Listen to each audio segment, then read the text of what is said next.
Hello and welcome to video number 10. In this video we're going to talk about Live Website Rules 101. I'm going to talk about several things that you need to understand because I know for a fact that if you don't know about FTP and you don't know necessarily about website stuff, you're probably asking the question, well, how did you get this web page to show up? You might be having a problem because you named your HTML file, let's say for example, if I name this HTML file something like FTP and I click on enter, it'll change that, rename that. So as you can see, you can also rename things if you want to by clicking on them once. But besides that, if I do that, you will notice that if I refresh the page, it disappears. Even though there's an HTML file, it disappears. So for some of you, I know that some of you might be asking, well, how do I make it so that that web page appears? Well, Basic Website Rules 101 says that you need to have a index.html file or an index.htm file.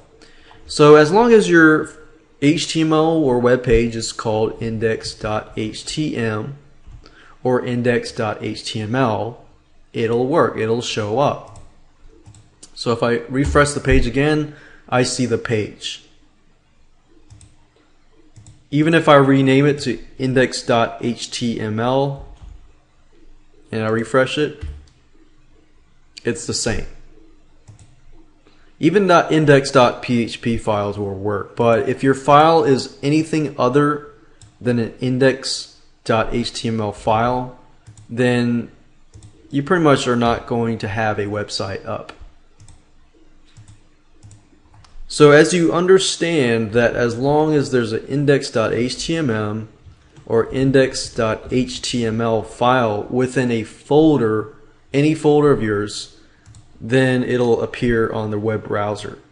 And that's the way browsers read your files. If they don't see an index.html or index.html, they will not appear on your live site. So that's one thing that I wanted to make sure that you understood as a basic website 101 rule. So if you have any problems and you do name your files anything other than index or index.html, index.html, you will get errors because that's just how the browser reads files.